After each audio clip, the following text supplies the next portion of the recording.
It was my first time in a relationship where it was like a slow burn. Mm-hmm. It wasn't like instant, like, oh my God, like, but I think the more and more I got to know him and his character, I was like, oh, this guy's like really great catch. He's so like, my attraction grew. But I think in my early 20s or my 20s, I would not have thought this way at all because I just wanted the fire. Yeah, you put your type in a box. Oh, yeah. Oh, yeah. And then where has your type gotten you?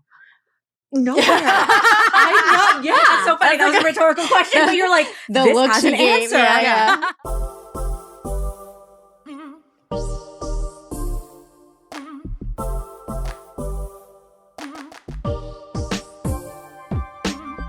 So it has been a while since we last discussed mental health on our podcast.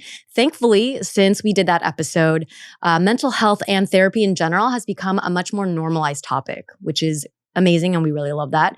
Today, we actually want to go deeper than we have before. And with us to help us do that is our guest, Leah Mancao. She's better known as Alyssa Marie Wellness on Instagram and TikTok. Leah is a licensed clinical social worker with a BA in sociology and a master's in social work.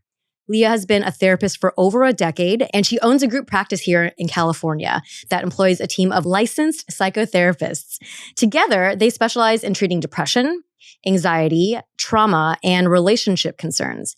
As a speaker and content creator, Leah covers advice around building relationships, creating boundaries to prevent burnout, and letting go of perfectionism, as well as self-care. Yeah. So how can we find inspiration after burnout? Do we need to be the best version of ourselves to date? How do we know when we're outgrown our friendship? And then we're going to explore all these questions with Leah in this episode. So with that, let's welcome Leah to the AsianBossGirl podcast. Thank you for having me. Leah. We're so excited to have you here. We got some deep questions. I got some personal questions I want to We're treating this as a self therapy session for us. Yes. So Leah, to give our listeners some context, as a Filipina therapist, looking back, what was your first introduction to the concept of mental health? And what was it something that you observed or learned from your family? So this is actually such a good question. This is the first time I'm telling this story. But I remember when I was in high school, I kept telling my mom, I was like, something's wrong with my heart. Something's wrong with my heart. I was like, we need to go to the doctor. I was like, I think I have like a heart attack. I don't know. I Googled it online. I was like, it's a heart attack. It's something's going on. So the doctor put like these things on me to monitor me. And I had to I couldn't shower or something and I had to wear it. And then he checked the results. And then he's just like, nothing's wrong with your heart. I think this is just anxiety. And then I was in high school. And then, my family, we're immigrants. We came from here in the early 90s. And so once we heard that, we're like, okay, everything's fine. It was just we never really addressed it after that. And then, that was kind of my first exposure to mental health.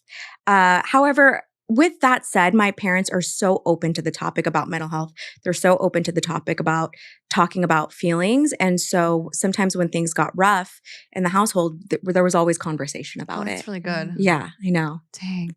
I had a similar instance when I was a kid too. When you're feeling like your heart's beating really fast, I think my mom or we went to, when you go to the Walgreens CVS, you put your arm in the thing and they measure your heart rate. Oh my gosh, I always did that. Was that wrong? Maybe it's not all right. Maybe I did that and then they checked my heart and now they're like, oh, it's really fast. But that was the end of the conversation. Yeah, it's like, okay. And that's I was normal. and oh, cool. You didn't break a bone. You're fine. Yeah. Interesting. I don't know. Yeah. Oh, wow. So it started from a very early age from a personal experience. And then I remember actually being in college, it was undergrad. And I was going through a breakup and my mom was like, maybe you should go to therapy. And I was like, so okay. She's like, yeah. That's amazing. She was like, maybe. And that was actually my very first experience with it. Wow. You're very progressive, very understanding, thoughtful parents. Yeah. And I mean, I don't know if you want to call it progressive, but very open to Western ways of dealing with absolutely, emotions and that's amazing. Yeah. So how did it go from, okay, I'm open to therapy to I want to be a therapist? Another good question. So I've always been into areas of social justice and activism. So I got my bachelor's in sociology. And then most people who graduate with a bachelor's in sociology, you're just like, what do I do with What do I do with this? Yeah. Am I a sociologist? Yeah. Am I a sociologist now? And so I was really into the concept of social work. So that's when I got my master's degree at USC in social work. I don't know. I thought I was getting a formal degree in activism, if that's even a thing, and probably is not. But all of my internships, because you have to have 2 years of internships, were clinical in the as a therapist. And I ended up falling in love with it. So I actually became a therapist by accident. Oh, that's so fascinating. Yeah. So first through going through in social work, what were some of the type of people or cases that you saw? And when did it click? You're like, wow, I'm actually performing therapy. Yeah. So my first year internship was at an adoption agency called the Latino Family Institute. So it was a lot of counseling for parents who wanted to adopt. Interestingly, it's the Latino Family Institute because I also speak Spanish. So that's how I got placed there. And then my second year internship was at Harvard UCLA, and it was strictly more clinical. And I was doing more therapy in an office. And then I was working with teens. Oh, wow. So it's kind of across the spectrum of your clients. Yeah. That is so interesting. Wow. Leah, thank you so much for sharing about your background. It's so fascinating that you went from talking with people who wanted parents who want to adopt to teens. We want to use a segment to ask you some advice. Yes. So excited because we may have added our own personal questions. Leah, in your work, you specialize in boundary creating, navigating relationships and trauma. I love how honest you guys are. This is my question. This is my question. Right. I mean, other people could find it beneficial too. Yeah. But these are things that we are personally kind of working through. Yeah. I feel like we've been talking about burnout for so long, the last few years now. And it seems like we're also hitting another level of it, which is, from my perspective, is lack of inspiration and apathy just for a lot of things. What are some actionable items or tips you can share with our listeners to find inspiration and take action? So I think it's so important when somebody is experiencing burnout, number one, to take a step back and to recognize, am I overcommitting myself? Because oftentimes burnout does come from a pattern of overcommitting, a lack of social support, a work environment that's just not really healthy for you. So you want to take a step back and you want to identify first, what is contributing to my burnout? Because there are a lot of things that contribute to it. Perfectionism is one of them. And then so you take a step back and then you really ask yourself, because nothing changes if nothing changes, what is contributing and what can I essentially do about it? And then when you're able to identify what that problem is, then you remind yourself, what is my why? What am I doing? Why am I doing this? Of course, it helps to go on vacation and things like that. But that's not a sustainable way to cope with burnout. You actually have to be able to identify, where am I overcommitting? Do you feel like burnout and inspiration is the same, or do you feel like burnout leads to lack of inspiration? Sorry. I think what I've seen the most is that burnout leads to a lack of inspiration, because burnout also then can burnout can also result in anxiety, depression, hopelessness, helplessness, disconnect, irritability. So here's this thing that you used to love doing. Now you're burnt out and you're just like, I don't want to do this today. And you're just like, who is this person? I don't recognize this part of myself. I used to love doing this. Yeah. So I actually think what I've seen the most is that burnout leads to. Got it. I think I love that you said that. Sometimes burnout could be, you have to step back and identify, is it maybe you're too much of a perfectionist? It can, because I think sometimes it's it's not actually the job you're doing. It could be just your own, your own tendencies. Yeah. It's your relationship with the work that you're doing. Yeah. So perfectionism, I think people need to discern the difference between striving for excellence and perfectionism.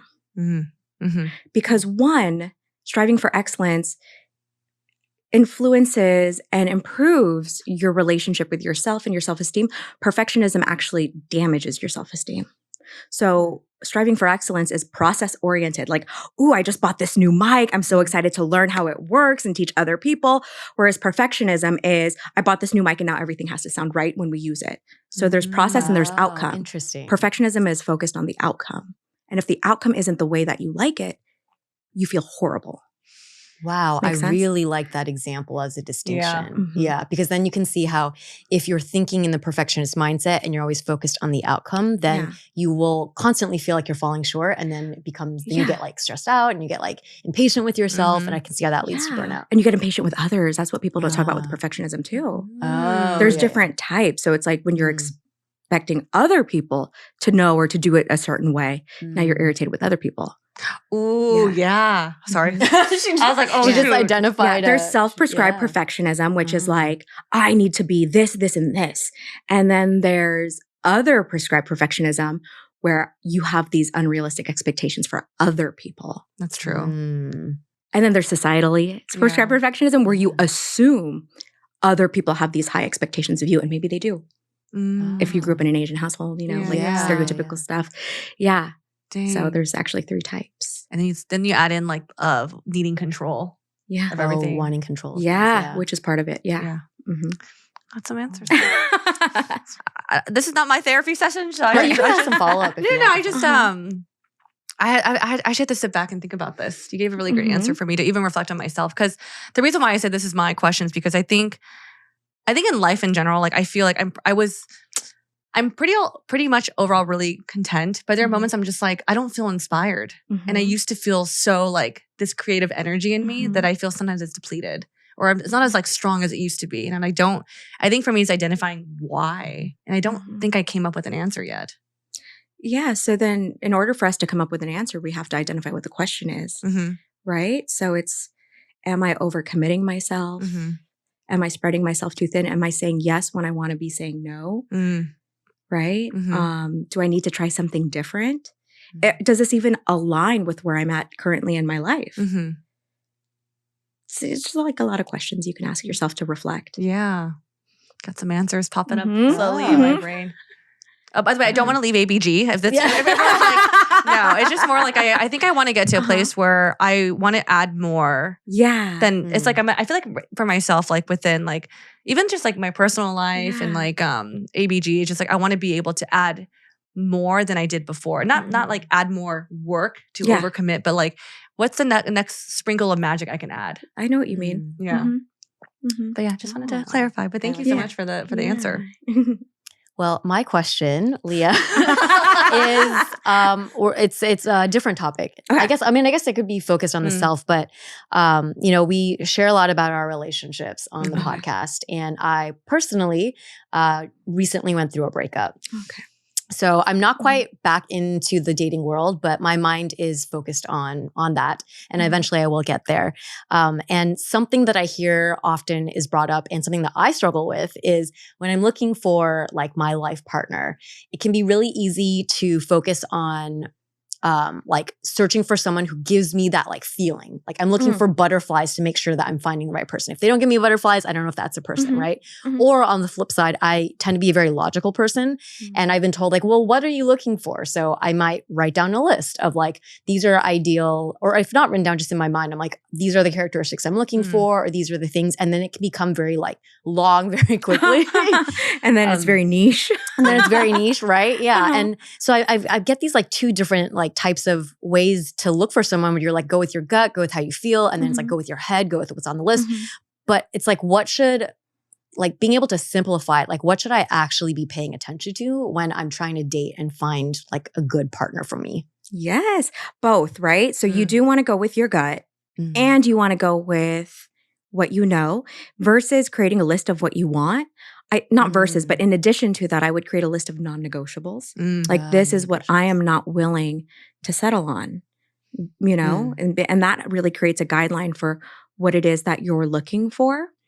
And also, wait, sorry, can you repeat your question again? Yeah, just wondering like what are the things that I should be focused on? Oh, okay. Yeah, I remember now. Okay, so you were saying like, if I don't get this feeling, then X, Y, and Z. But sometimes that feeling comes later when you get to know somebody. And I think the issue with like, I need this feeling is you are now going off of chemistry, which isn't a long-term predictor for how the relationship is actually going to go. What you need to look for, in addition to chemistry, because chemistry is important, is compatibility. Is compatibility. Do we get along? Do I like their morals? How do they treat people? And the truth is you cannot assess compatibility right away. You can assess chemistry right away, but compatibility is something that you learn about somebody as you get to know them. Because let's be honest, when you're dating, everybody presents a different version of themselves. Right. You know, and the only way to really get to know what that authentic version of a person is to take your time in getting to know them. So I wouldn't go just off of that feeling. I think it's nice. And I would also keep in mind, do I know their morals? Do I know their character? Have I been around them when they're around their friends? How do they talk about other people? How do they treat other people? I think those are the most important. And if you don't get those butterflies right away, but you think they're really great, I would keep going because it might come later.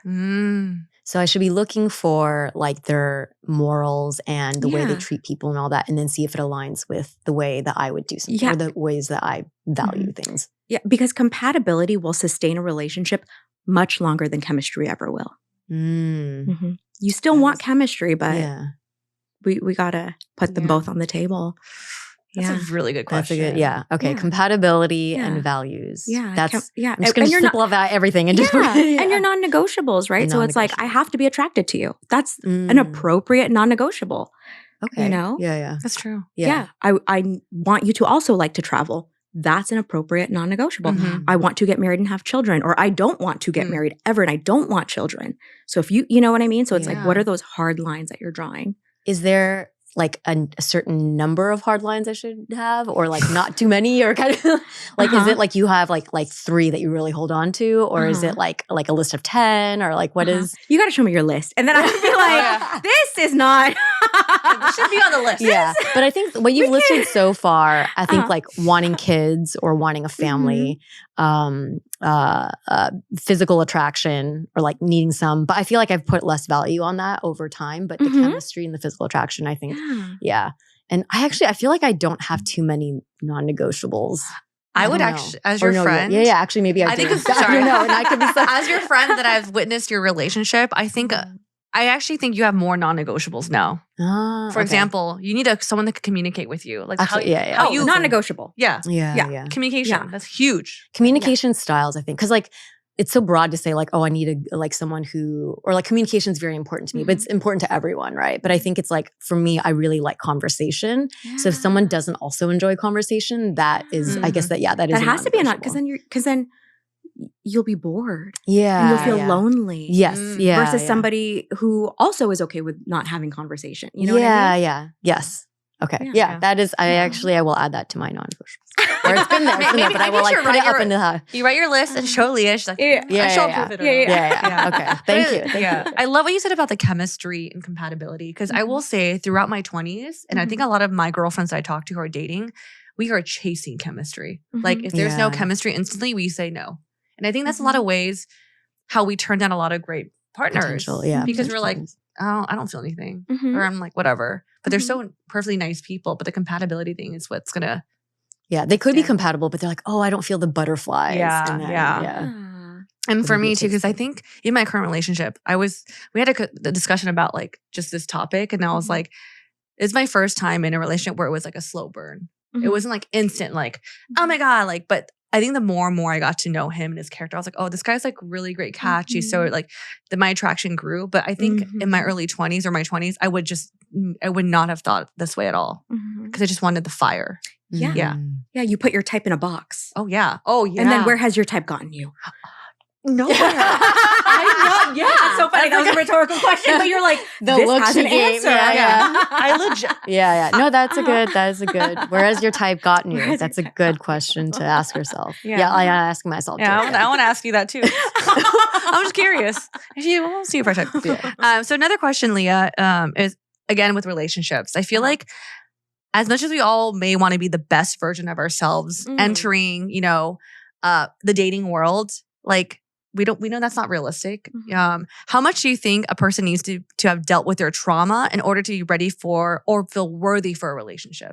Okay, so first of all, I think people are worthy of a relationship no matter what. Like at any stage, people are inherently worthy of a relationship. How much should a person have dealt with their trauma? I mean, the ideal answer is like, you've dealt with it. You've dealt with it, and now you're entering the dating field, so you're not out here causing a trail of like Yeah. hurt people behind you. I think more importantly, it's you're aware, Mm-hmm. right? So it can coexist. Like I am aware and I'm dealing with it because the reality is we actually heal in our relationships.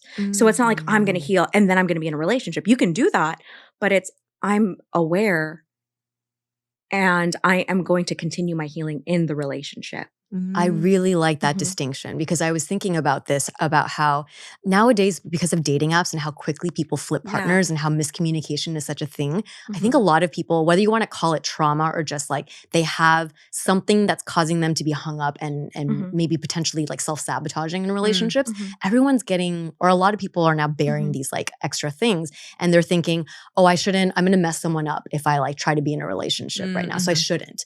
But to your point, maybe the only way to really fix what you're working with is you need to go into a relationship to fix it, but just be aware that you have a tendency. Yeah. And you communicate it along the way. You say to your partner, if you're dating, like, you know, I'm aware that I shut down. And now you're talking about it. Like these are the areas that I need support. We don't heal in isolation. Yeah. We don't know? heal in isolation. Yeah. That's a good point. Yeah. Because I feel like for me, like when I was talking to my friends, like there was a period in my life when one of my friends, she was like, I'm hurting. And I met this guy who's also hurting. And I was like, does it make sense for you to be in a relationship with each other if you're both hurting? She's like, I think it's what we need right now. But I think as a friend, I was like, oh, I just know this isn't going to like, you're not going to be together. I don't think it's going to work out. And they eventually broke up. And then she said like, she's like, I think we were, what she said? She was we were like, what each other needed at the time. Do you think that's like I guess like I don't say so many thoughts. Right? All right. So, and there's so much nuance, but if that is what is bringing someone together, I would be a little bit more questionable about just like the intention, huh? Yeah, the intention behind it and what is driving it. And it's like, you don't want to go into a relationship already feeling like, I don't want to throw words around, but there's like this codependency, like I need you and you need me, and we're going to fix and we're going to help each other and we're going to be the reasons why each other gets better. Like that's not a really good approach to a relationship. Like I can save you. You can save me. Yeah. Because it's not only self-sufficient, right? Yeah. Oh, that makes sense. Dang. Yeah. Would you also agree with their statement? Because like I think we have I don't want to name names, but we definitely have people in our lives that like obviously like they want marriage, they want the family, but they may be afraid of commitment. Do you think, and they tend to maybe self-sabotage? Yeah. Are you looking at me? Hold on. Do these people, you know what question? No. Do these people in your lives ever listen and be like, was that about me? Sometimes, you know what's funny? I actually forget that our friends listen. Yeah. And so they bring it up. I was like, oh shit. Oops. Yeah. Sometimes when I post online, I'm like, I wonder if this person's like, was this about me? Yeah. I'm like, no, it's about everyone. Yeah. So but if you think it's about you, yeah. Maybe it's about you. Yeah. Maybe that's an issue. But again, this is like a general question. Okay. I'm just using a person as an example. Because I feel like a lot of people have commitment issues. Like, but the thing is, like, would you say if someone is afraid of commitment, and their dating pattern is that they'll date someone but cut it off and they find a reason to leave? Oh, find a reason. Yeah. Is that obviously, and they're afraid of commitment, and they've said it to me, us people. do you think, I think I know hypothetically, do you think that actually by being them going, like just still dating and trying to find the right person and communicating, I'm afraid of commitment, is actually the proper way to, I guess, mend that trauma, or they need to figure out on their own why they are afraid of commitment before jumping into dating? I think it can happen at the same time. Okay. I really think with the scenario that you're describing, inner work, healing work, therapy would be really helpful while they're dating. If they're just like going around this world fearful of commitment and then they're in a relationship, it's getting serious, like, oh, I'm out. And they're doing this over and over. That's not okay. The awareness is important. And now, okay, so there's this saying, insight without action is nothing. So you have this awareness, but what are you doing with it? That's a great line. Yeah. You have this. So it's as long as they have that awareness, but they are doing something about it. They say, hey, just so you know, when I get to this stage in a relationship, this is when I tend to find things wrong. And how do we problem solve around this? Can we go to therapy together? Can you be patient with me? Can we have a code word? Yeah. You know? And then them being able to go to their homegirls or homeboys and being like, I'm doing it again. Can you check me? That's true. Is this a non-negotiable? Like, or am I just tripping because I don't like the way they chew? You know what I'm saying? Like, yeah. I like that. There's got to be. That's a good, right. yeah. Because I was like, what if they do this in the beginning stages of dating, not even in a committed relationship? Like they do it like maybe after date 3. Oh. Like they're not even they're just afraid to make that step to like be exclusive with someone. So they cut it off. Yeah. So this is interesting because it's like, I mean, I'd have to really get to know more. I'd really need a little bit more information. And I'm like trying to like not say too much about like because there's a part of it too that's just like good for you. You're not attaching to every single person you meet, because that's an issue too. Yeah. But it's you want to know the why behind it. Like, okay, well, why didn't it work out? Then why don't you want to continue? Oh, did you notice that was the same thing you said about the last person? Right? So it's like, helping them find a pattern. Yeah. Or you know, telling them, depending on how close you are, just like, hey. Hey, I noticed you're just doing this thing over and over. That's true. What is the goal? Yeah. Maybe that's the thing that they should go to therapy and be like, I do this. Can you help me understand maybe why I'm doing this? Yeah. Would that be something that would be? Yeah. So there's actually 2 different types when we talk about the ego, right? There are people who are aware of what's happening and it doesn't bother them. So if it doesn't bother them, change is less likely to happen. Right. And there are people who are aware that something's happening and it does bother them. I want to be able to attach. I want to be able to see something through. I don't like that. I keep cutting it off on the 3rd date. You have a little bit better luck telling that friend, like, you got to go to therapy. Right. I see. They have to want to. Yeah. They have to see an issue. Yeah. They have to see a problem. And it has to bother them. Yeah. Does that make sense? Yeah. Okay. Yeah, totally. Would the first person be considered like a narcissist or no? No. Okay. I'm just No, it could just be denial. Yeah. Okay. Yeah. Denial. Okay. Yeah. Good to know. But we could talk about narcissism a whole nother. Yeah. That could be a whole nother thing. We actually noted for another episode. Yeah. We have reached the last month of the year. The decorations are up, small twinkle lights are lighting up the streets, the magic of the holiday season is upon us. As a mom whose baby boy is still in his diapers, the last thing I want to deal with during a family or friend gathering is being holed up in the bathroom, needing to undress my toddler in the chill of winter and dealing with a blowout. Literally the last thing I'd want to be dealing with during the holidays. If you are a parent out there with a baby who's still in his or her diapers, with Pampers Swaddlers, you can rest assured that this diaper will prevent up to 100% of leaks, even blowouts. 100%. This diaper has a blowout barrier, which is an innovative back pocket built into the diaper to help prevent those messy leaks. Pampers Swaddlers are dermatologist approved by Skin Health Alliance, hypoallergenic, and free of parabens and latex. They are available in sizes newborn through size 8. My baby loves the new characters on the diaper, Shiloh the elephant and Freddie the duck. So cute. For trusted protection, trust Pampers, the #1 pediatrician recommended brand. Okay, another one that is about love, or I guess like just maybe relationship dynamics. Okay. Specifically in the dating stage, I hear a lot of people throwing around attachment styles, right? And it's one way to kind of be aware of yourself. Like, what is my attachment style? And I also know quite a few people who will say, oh, actually I took the test and like, I realize I'm like an avoidant style or I'm an anxious style. So say you take a test and you're like, you realize, oh, I don't have a healthy attachment style. What is the best way to address it? So I guess first for our listeners, if you could define like, what does it mean to be an avoidant? And then what does it mean to be anxious? And if you do test as those, what are ways that you can like become more healthy and work on yourself so that your style becomes more healthy? Yeah. Secure, right? Yeah. The goal is a secure attachment style.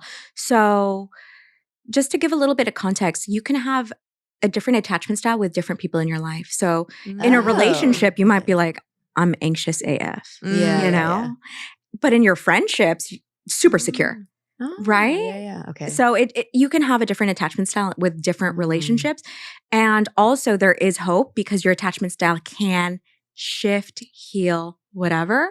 So if somebody is has more characteristics of an avoidant attachment style, this is where they avoid intimacy, deep connection, will find reasons to end the relationship before it even begins, you know, things like that. So it's like the communication stays pretty surface, or if it does get deep, it's not consistent. It's just not, they just don't sustain that type of deep level of vulnerability. They just avoid it, right? Mm-mm. And that tends to happen in childhood when you've had parents, and this is not conscious, like you don't think it as a little kid, but you just learn over time, I can't depend on my parents to meet my needs, whether they were neglectful or what other reasons. You just learn you can't depend on your parents. So people who are avoidant tend to value more being independent. They don't want to depend on you and they don't want you to depend on them. So they value their independence over anything. And then the idea that intimacy or vulnerability or connection comes in, it almost is like, this is threatening my independence. Can't do it. Because I don't know if you can be consistent. That's avoidant.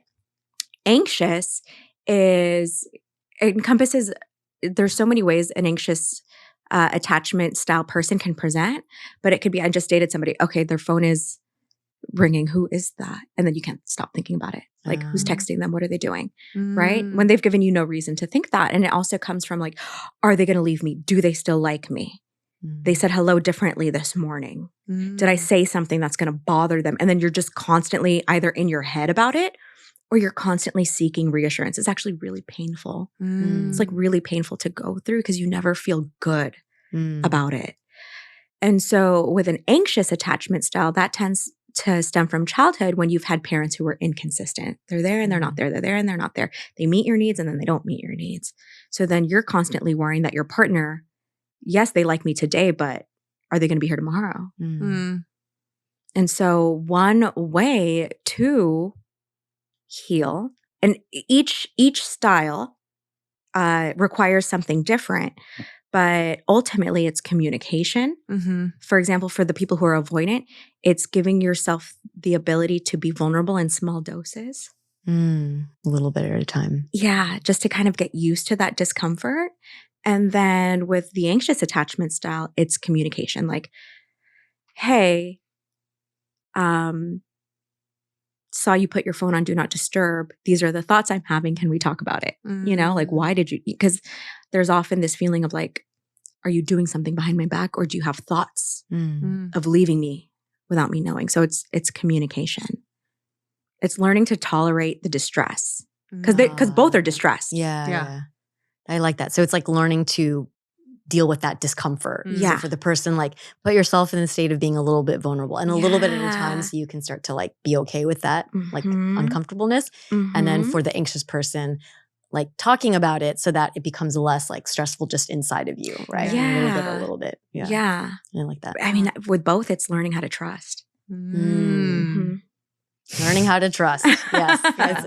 I mean, hopefully, for anyone out there who's listening and sees, because I feel like this is a topic that I hear thrown around a lot in the dating world. So if you feel like you are, testing as one of these, or maybe you're like interested in someone who's claiming to be one of these, I think that's helpful knowledge to know. So I think this is like the first, I think I heard about attachment theory, but you did such a good job like breaking it down in bite-sized pieces. I'm like, I really just. And examples. Yeah, I really understood what it meant. Also, just in general, thank you just for answering all these questions so far. Like, this is like, she doesn't have to be doing this, but she is.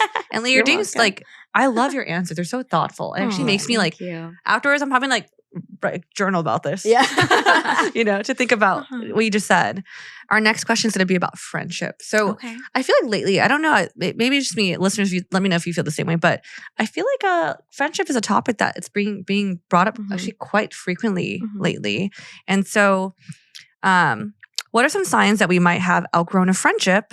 How do you recommend approaching the end of a friendship that's not exactly mutual, both when you're the one backing out and when you're on the receiving end? Ooh, okay. Because it's a thing, right? Friendship breakups, outgrowing, evolving. And it's so uncomfortable because there's like this part that's like, they're good, a good friend, but I'm just, I don't know. It's complicated, but signs that you might be outgrowing a friendship is maybe you're having like negative thoughts about them, or they're wanting to reach out to you and you're coming up with excuses to not hang out with them, or you see their name on your phone and you're just like,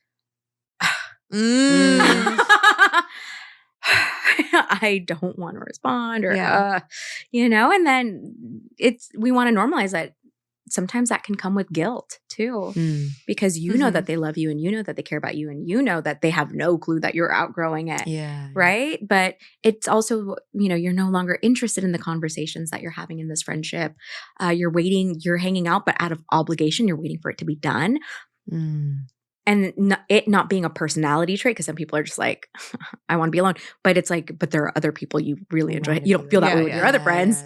Right. So those are some signs. It's just the interest and the excitement and the compatibility just isn't there anymore. That is those are good identifiers actually for like when you feel like you're may have outgrown. How would you feel stressed out when you're around them? Yeah. What would you say to someone who's like, I think I'm gonna tell this? Would you suggest like how would you like handle it? Yeah. Do you like is a friendship breakup, friendship break? Like yeah. I mean, I've seen it done in different ways. I think the question you want to ask yourself is like, what is my goal? Do I still want this person in my life? Or do I just like, I'm done. I don't want to be your friend anymore. And if you feel that you are done, it is good to have that conversation. So that person isn't just like reaching out to you and you're just like, oh, next week, Yeah. That's the kind thing to do. We always want to come from a place of kindness and compassion. And it's awkward and it's uncomfortable. Or if you still want them in your life, but you want to change the position that they're in, because there's like an inner circle, then an outer circle that like maybe you want to put them in a different circle. I was going to use the word demoted, but that's not good. That's not good. But maybe you want to put them in a different circle. Yeah. It's okay to have those conversations. Sometimes people hope like, oh, maybe they'll get the hint. And if they do, then maybe you don't have to say anything. But if they don't, then it's just saying you say it. And it's uncomfortable. Yeah. What's an example of a way to, because I can't even think of how to say so it without depends, right? It depends on, sometimes we can identify like, I've outgrown this friendship, but it depends. You could just say something along the lines of like, hey girl, it's been really hard for me to watch the way you've been handling these relationships and I'm here to support you, but I'm just going to have to support you from the sidelines for a while. Something like that, right? Because that tends to be kind of within women friendships, right? Something I've observed is like what makes a person outgrow their friendships is they're seeing how somebody is like handling situations. And it's just like, oh, I'm tired. Yeah. I'm tired. You don't make it about yourself, but you just say, it's really hard for me to watch this, or I just don't feel the same anymore, but I still love you. Things like that. Wow. Sorry, I think people are looking for an easy way to say it, but there isn't one. Yeah. I think it's also hard if you're on the receiving end, like not to take it. How do you not take it personally? They're like, this person doesn't want to be my friend anymore. Yeah, like I'm not on the inner circle. I'm not the top 8. I'm on the top 8 on MySpace. Yeah. Would you? Because I feel like I could, if I were the receiving end, I could be like taking it so hard, like, oh my god, like what have I like? I'm the wrong person, or like how do you not take it that way? You kind of have to take it that way, I guess, right? Yeah, I think it's a conversation. Like, did I do something wrong, or you can always ask, like, can this be rectified? But it's so hard because you cannot control the chemistry in a friendship. Yes, like there are just some people that you feel closer to, and then there are people who feel closer to you, and you're just like, oh man, I don't see you the same way. But I'm flattered. But thank you. Ooh, that's true. That's true. Okay, it's hard, and I don't think there's an easy way to go about it. Yeah. I feel like we get asked some questions like that, and I was like, that's a perfect way to answer it, is just to be honest. And dang. Woo. Those are hard conversations to have though. Yeah, I guess speaking about friendships, and then also you're talking about like intimacy, I've shared with our listeners how I think, and this is common as an Asian American person, like I grew up kind of like not really being a very emotive or emotional person. And as like a result of that, a lot of my friendships, like I was used to keeping it surface, but I didn't know, like I just thought this is the level of like closeness you have, right? And then as I got older, like in like high school and college, I had some friendships where they really pushed me to get deeper, and they would ask the hard questions and they wouldn't let me just like avoid, you know? And because of that, I learned like more emotional intimacy. And so I want, I would love like for our listeners, if anyone is like, like they want to increase the emotional intimacy they have in their friendships, what's a good way to go about doing that?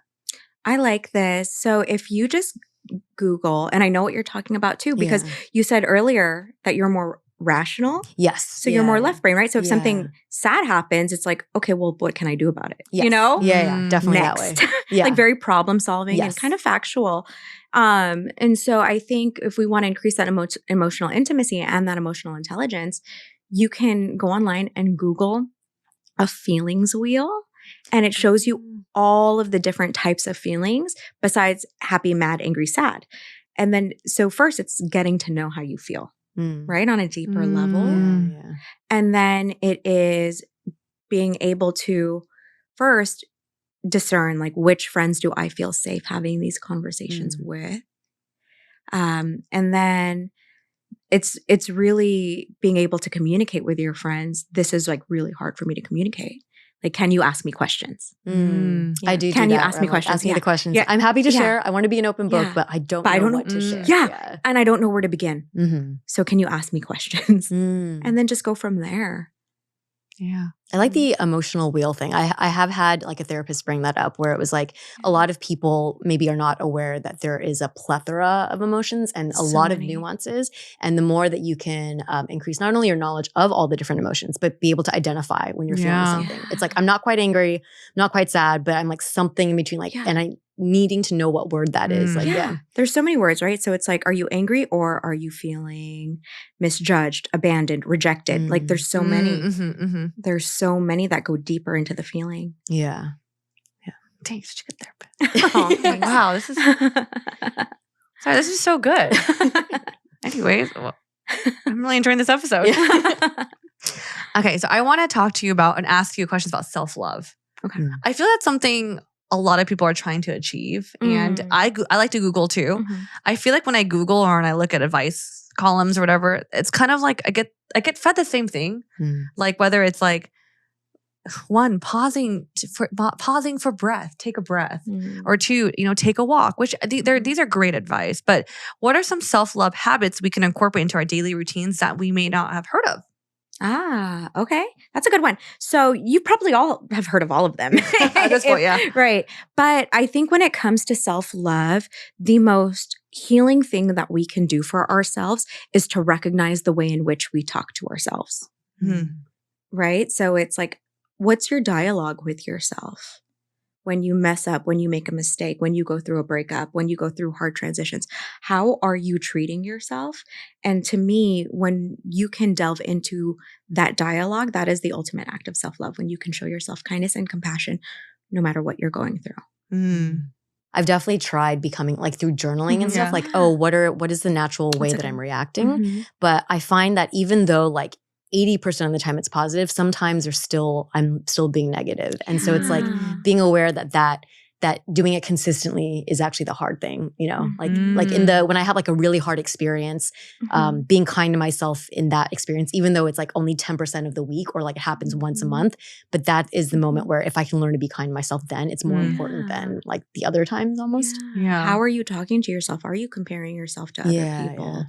Are you judging yourself? Are you mad at yourself all the time or a lot of the time? That's true. It's interesting with self-talk though. I actually recognize that in paper or journaling format, I'm actually really kind to myself. But you take me out without a pen or paper or whatever, I'm actually then I'm really messed up to myself. But just I don't know why there's this distinction of like how when I'm talking or how I don't know why. Is it because I'm more mindful when there's a journal in front of me? That could be it. Yeah. And maybe it's easier for you to be kinder to yourself when you're writing. What would be the other format? So one is writing and you're nicer to yourself. And then when are you mean to yourself? What's that format? When I'm just thinking. When you're just thinking? Like on the day, like just like your thoughts just pop up. That's when I'm just like, oh my gosh. I look like, it's just like, that's when like the negatives sometimes or the doubt would come in. Yeah.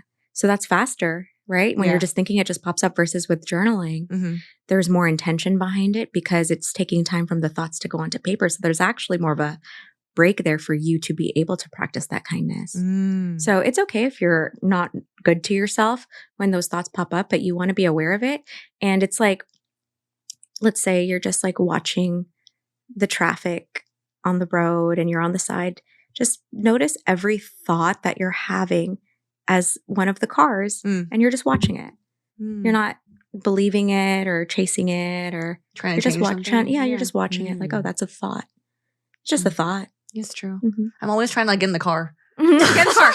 I'm like, let me stop this car. Yeah. I'm like, oh, wait. But yeah, just let, yeah. That's true. Yeah. I guess, when you realize, I just said that, instead of being like, oh, Mel, you're thinking but negatively, just be like, okay, I had a negative thought. Yeah. That's a judgment thought. That's a comparison thought. Mm-hmm. Like, see if you can label it. Yeah. Oh, another one. All these tools that she's I love this. Thank you for the answer. Yeah. Self-love is daily acts, though. So it's like, what are you doing intentionally to show yourself that you matter and that you appreciate you?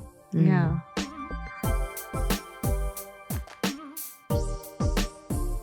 My mom and I have this fondness of sharing our favorite deals or savings. We're a family that loves finding the best bang for our buck.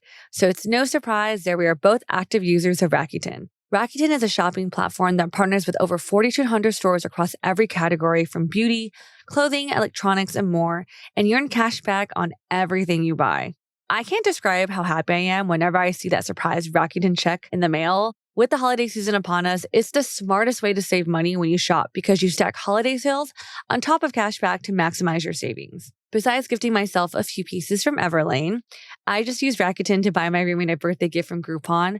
It'll be an experience she'll never forget. I'm just getting excited thinking about the potential savings and cash backs for my next purchases. Membership is free and easy to sign up. Get the free Rakuten app, and I recommend downloading the free browser extension. Start all your shopping trips at Rakuten.com or get the Rakuten app to start saving today. Your cash back really adds up. Obviously, I think, Leah, you're so experienced and you've been doing this for so many years. And I feel like, again, with mental health being such a more normalized topic, as a licensed therapist who helps your patients with a variety of challenges, how do you evolve your knowledge, like stay updated on trends and grow with the times to know how to best serve your patients? This is such a good question. I feel like I'm in school when you ask that. I'm like, oh, okay. So, so the boring academic answer is you are actually supposed to have a certain number of educational classes that you're supposed to take every year. Oh, okay. And then you have to, and then you get audited by the board to be like, these are the classes I took. So you're actually supposed to stay up to date with your license by taking these classes. They're called CEUs, Continuing Education Units. Aside from CEUs, a little bit of disclosure, I'm in my own therapy. And I really trust my therapist. We've been together for a long time. And I also use that as a tool for consultation to making sure that I'm providing the best care for my clients. And I am not allowing my own experiences or whatever to enter that room and contaminate it. So that's actually one way that I learn on top of the continuing education. And there's reading books, watching YouTube videos, taking classes that don't go towards CEUs, and then consulting with other therapists, being in consultation groups.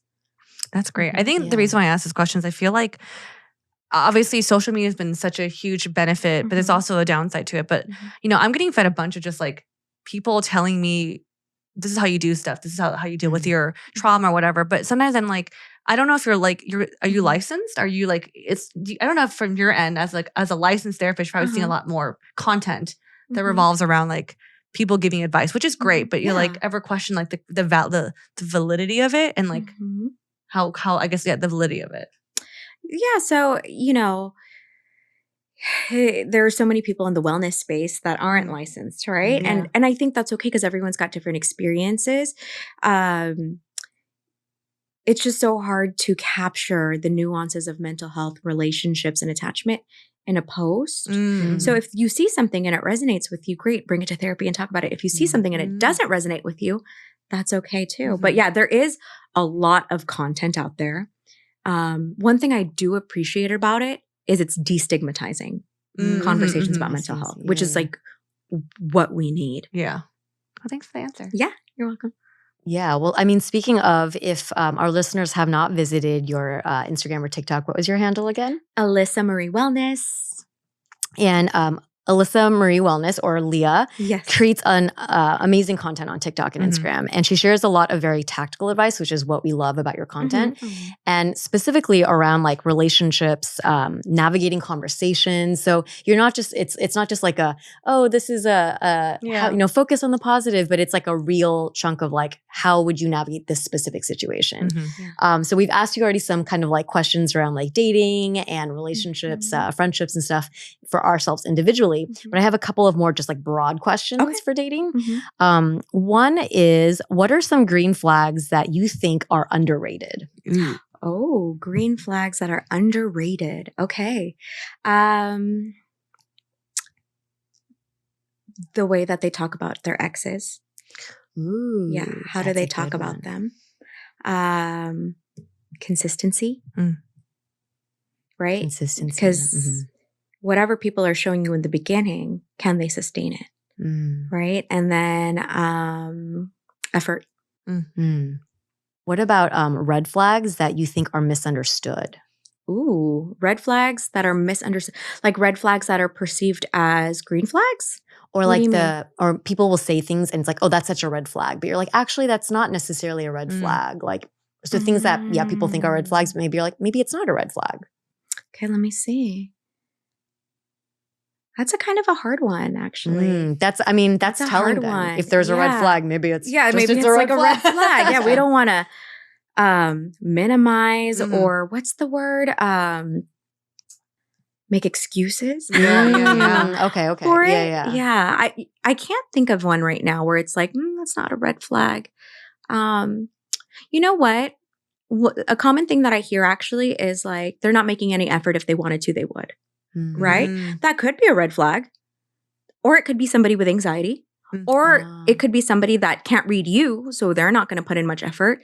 So that could be an orange flag, right? So it's like if you see somebody's not putting effort, before it becomes a red flag, before you deem it as a red flag, have a conversation about what your perception is. I like that. That's a good way to like, don't dismiss it. If you're uncomfortable with it, it's definitely a flag. But maybe it's an orange flag and it's not quite ready for it to be a red, like just cancel them kind of thing. Or, clock it and then talk about it. Yeah. Love that. Okay. The last question about dating that we have, what does it mean to date with discernment? So dating with discernment ultimately means taking your time in getting to know somebody versus he likes me or she likes me and we like each other and oh my gosh. And then now you're creating all these stories based on what little you know about them. Like their birthday is in September. My mom's birthday is in September. Like, you know what I mean? You're like grasping for connections. Yeah. I know that. Have you heard? I'm like, oh my God. Yeah. Their cat's name is this. That's my dad's name. Like, do you know what I'm saying? Like, I hear it a lot. I hear it a lot. And anyway, and so dating with discernment is taking your time and getting to know them, seeing if you really like them as a person. You're clocking the way they make you feel, but you're also clocking the way they treat you and other people. And the only way to really discern is time. Okay. I like that time. So because really, because if you're attaching so quickly, right? That's not discernment. If you're attaching so quickly, and now they're doing some stuff that's like red flag. It's like, well, now you're already attached, and now you're going to justify it, you know, and give them those chances because now because you attached too soon. Good advice. Just be discerning. Give it time. Don't kind of come to a conclusion so quickly. So many gems in today's episode. Actually, I kind of wish I had this episode like 2 years ago.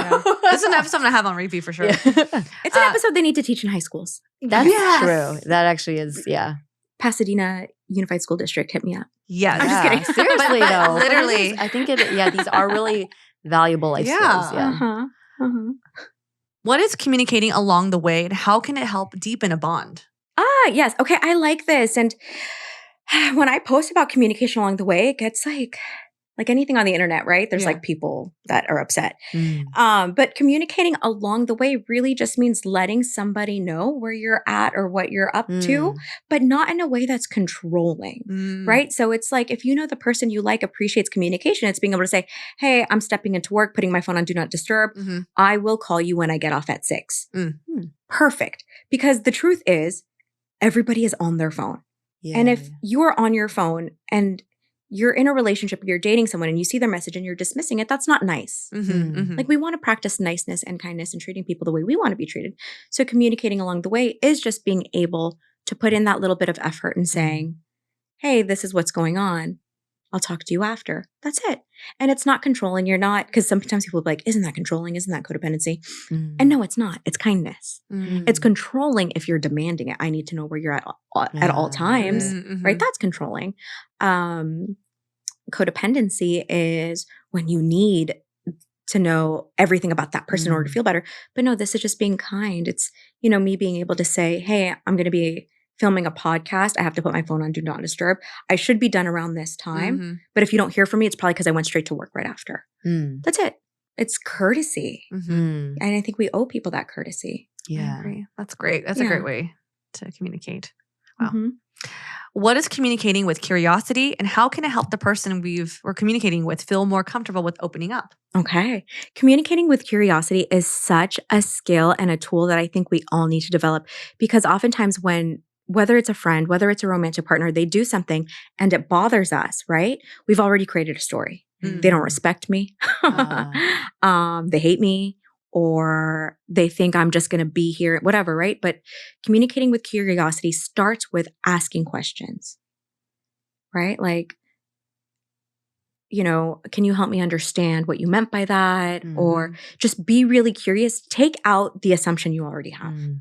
Because when we come up with assumptions, we're going to be approaching a situation a little bit more aggressively or hostile. Right. Like, I'm here to problem solve. We're on the same team. Can we co-collaborate? Can we co-create a solution? Like this, or you could even just say, like, these are the thoughts I'm having about it.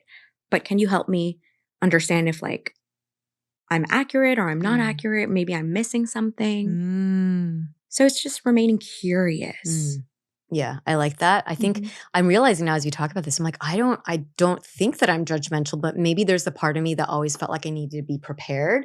And in my mind, I'm like, oh, it must be this and this. And I'm assuming that because I'm like, I want to be prepared for the. Assuming it, Yeah, versus just coming in and being like, it could be anything. So go in with that versus Yeah, like let's say you're in a relationship and they didn't plan anything spectacular for your birthday, but they planned something, right? And you're just like, do you not care about me? Do you know what I mean? You already coming in with that versus like, hey, these are the thoughts I'm having.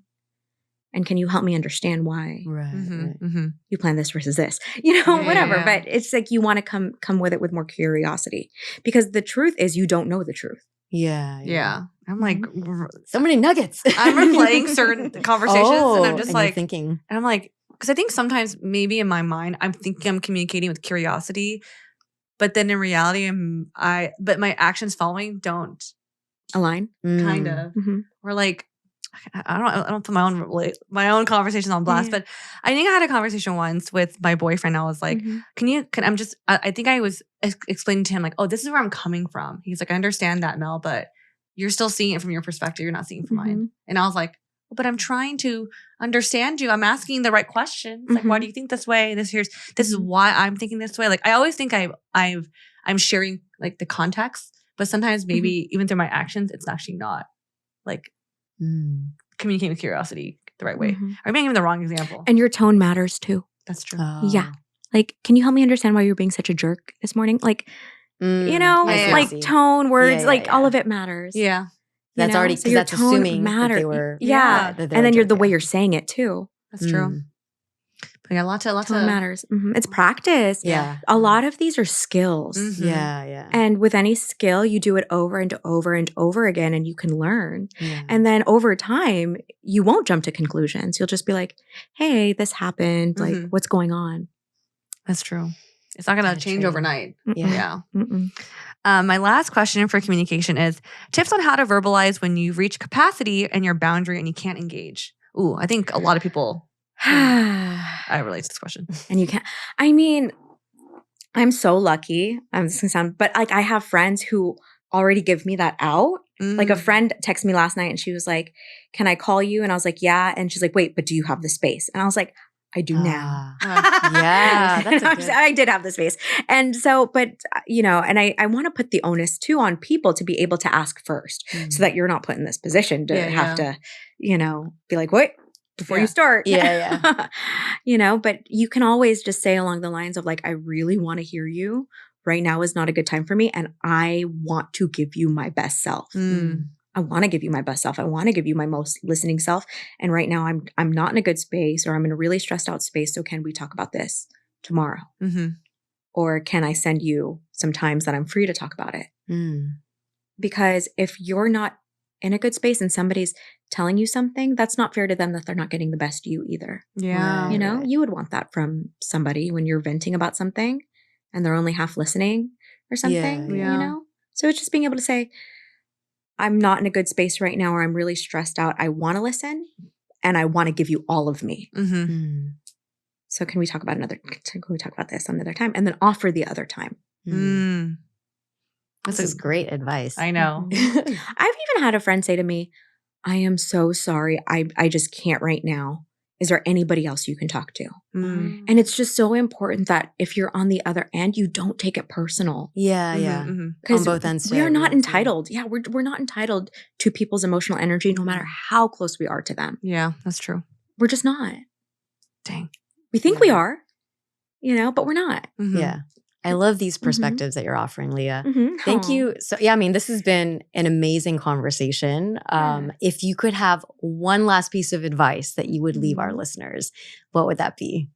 It would be, as you go through each day, I just really want you to take stock of your emotional landscape. Like, how am I feeling today? And what do I need today to make sure that I am showing myself that I am taking care of my inner little child? Like, what am I doing to show that younger version of me that, hey, you matter. I hear you. I see you. I love you. And this is what I'm going to do for us today. Oh, I love Yeah. that. I know. That's so sweet. And once again, if you are looking for some amazing advice or just like content about how to manage relationships, about how to self-care, all different types of topics around relationships, please give Leah a follow. And where can they find you again? Alyssa Marie Wellness. Alyssa Marie Yes. Wellness. Thank you so much for being with us again, Leah. Thank you so much. Thank This you. is incredible. Yeah, Yes. Wow. definitely going to have this episode on repeat. And with that, we'll catch you all in the next episode. Bye.